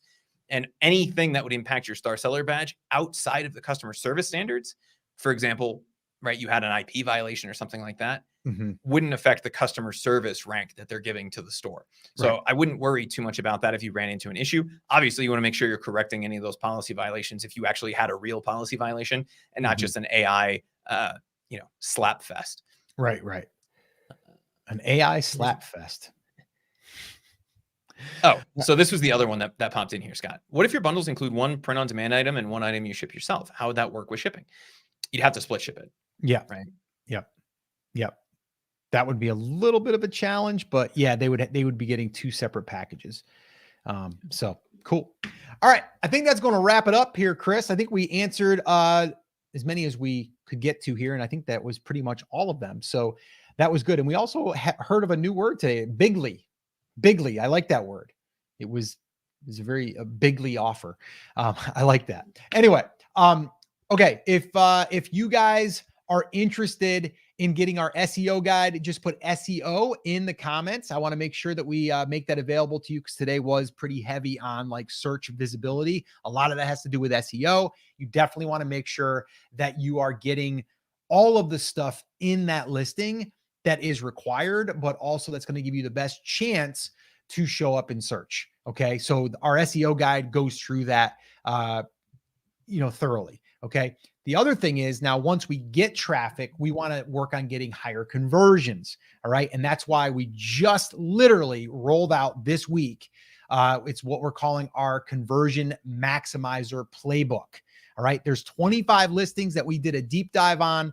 We literally went through and we compared, different listings and also compared to our own, and found a lot of things that we can use in our own to improve our conversions. It's 80 pages long. It also includes a video of Chris and I walking through 5 or 6 of these listings and showing you how we're actually using this information. If you would like a copy of that, head on over to brandcreators.com/convert. It's $10. All right. We're charging $10 for it. We did pay a designer to make it look real pretty. And also has a checklist that comes with it. So this way here, you can score your own listing and then see areas where you can improve, also see areas that you can work towards to improve. But again, very, very affordable. We wanted to make it affordable for you guys, $10. And you'll buy myself and Chris a cup of coffee too, which we love our coffee. So brandcreators.com/convert. You can get a copy of that. And that, my friends, is going to wrap up today's episode. And I want to thank you guys once again for hanging out with us. We appreciate each and every one of you. And as always, take care, take action, have an awesome, amazing day. And we'll see you right back here on the next episode. Take care, guys.